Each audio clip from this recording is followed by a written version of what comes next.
Mother Teresa and institute of computer education में आपका स्वागत है। हेलो फ्रेंड्स, ट्रिपल सी की इस सीरीज़ में आपका स्वागत है। मेरा नाम है वीरेंद्र सिंह। पिछले सेशन में हमने एक बेसिक इंट्रोडक्शन लिया था, रोज कॉलम्स या सेल्स क्या होते हैं।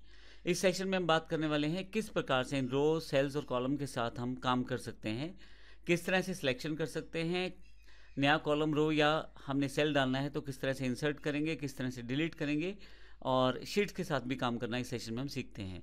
तो आइए शुरुआत करते हैं। सबसे पहले अगर मुझे किसी कॉलम को सिलेक्ट करना है तो केवल उस कॉलम पे जाके क्लिक कर दूंगा। जैसे ये बी पे क्लिक करता हूँ तो पूरा का पूरा कॉलम सेलेक्ट हो जाएगा। सी पे क्लिक करता हूँ तो सी कॉलम सेलेक्ट हो जाएगा, डी पे तो डी कॉलम सेलेक्ट हो जाएगा। इसी तरह से अगर मैं पूरी की पूरी रो सेलेक्ट करना चाहता हूँ तो 4 पे क्लिक किया मैंने, ये मेरी 4th रो पूरी सेलेक्ट हो गई। 5th नंबर पे रो पे क्लिक किया तो 5th रो सेलेक्ट हो गई। और इस तरह से अगर मुझे सेल सेलेक्ट करना है तो मैं माउस रखूँगा यहाँ पे, लेफ़्ट क्लिक दबा के रखूँगा और माउस को घुमाना शुरू करूँगा उस दिशा में जिस दिशा में मुझे सिलेक्शन करना है। सेलेक्ट करने के लिए आप एरो कीज़ का भी यूज़ कर सकते हैं। उसके लिए आप माउस जहाँ रखना चाहें वहाँ रखें और वहाँ से आप शिफ्ट को प्रयोग करें, साथ में एरो कीज़ को। अगर आप राइट साइड सेलेक्ट करना चाहते हैं तो शिफ्ट दबा के राइट एरो की यूज़ करें। अगर आप डाउन साइड के सेलेक्ट करना चाहते हैं सेल्स तो डाउन की, और इसी तरह से लेफ़्ट, राइट, टॉप और बॉटम एरो कीज़ का प्रयोग करके आप आसानी से सिलेक्शन कर सकते हैं। अगर आप डीसेलेक्ट करना चाहते हैं तो बाहर क्लिक करते हैं, डीसेलेक्ट हो जाएगा। जैसे मान लीजिए मैंने पूरा का पूरा कॉलम जो है वो सिलेक्ट किया हुआ है, बाहर कहीं क्लिक करूँगा तो डीसेलेक्ट हो जाएगा। इसी तरह से रो सेलेक्ट की हुई है, बाहर क्लिक करूँगा तो डीसेलेक्ट हो जाएगी। और माउस के साथ मैंने यहाँ पूरा का पूरा एक टेबल जो मैंने बनाया था एग्जाम्पल के लिए सिलेक्ट कर लिया है, बाहर क्लिक करूँगा तो डीसेलेक्ट हो जाएगा।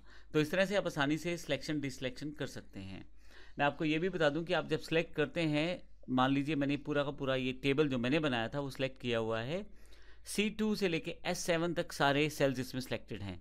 तो इस केस में आप देखें यहाँ पे CDEFGH जो हैं ये मेरे कॉलम्स हैं, ये डार्क हो गए हैं, ब्लूइश कलर के हो गए हैं।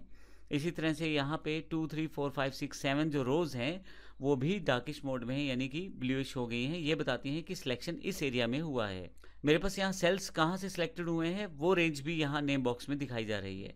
C2 से लेके S7 तक सारे सेल सिलेक्टेड हैं। C2 मेरा पहला सेल है जहाँ से मैंने सिलेक्शन शुरू किया था, और S7 मेरा लास्ट सेल है जहाँ पे मैंने सिलेक्शन किया है। और अब मैं चाहूँ तो सेल्स को बीच बीच में से भी सिलेक्ट कर सकता हूँ। उसके लिए मैं कीबोर्ड पे कंट्रोल की प्रेस करके रखूँगा और फाइनली मुझे क्लिक करना है जहाँ जहाँ सिलेक्ट करना है। देखिए ये बीच बीच में मैं सेल्स का सिलेक्शन कर रहा हूँ।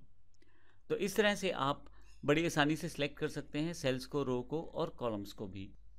अब मान लीजिए मुझे कोई नया कॉलम, रो या सेल इंसर्ट करना है तो उसके लिए भी बड़ी आसानी से आप इसमें कर पाएंगे। स्प्रेडशीट प्रोग्राम यानी कैल्क में हम लोग बड़ी आसानी से रोज, कॉलम्स या सेल्स को इंसर्ट कर सकते हैं। सबसे पहले बात करते हैं कॉलम को कैसे इंसर्ट कर सकते हैं। अगर यहाँ मैं ई कॉलम पे क्लिक कर दूँ और राइट क्लिक करूँ तो मेरे पास ऑप्शन आ जाएंगे इंसर्ट कॉलम बिफोर और इंसर्ट कॉलम आफ्टर।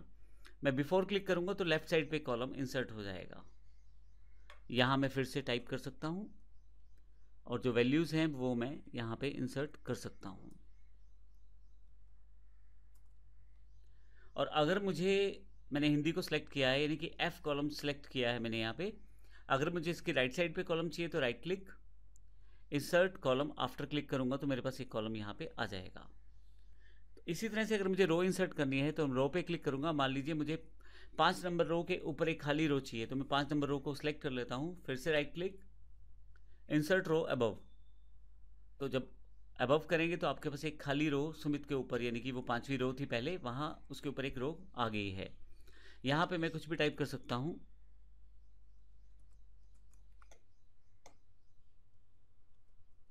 और इनकी वैल्यूज यहां पे टाइप करके रख सकता हूं।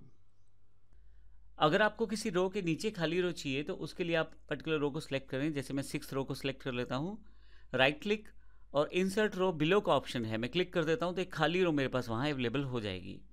तो इस तरह से आप कॉलम्स और रोज को इंसर्ट कर सकते हैं।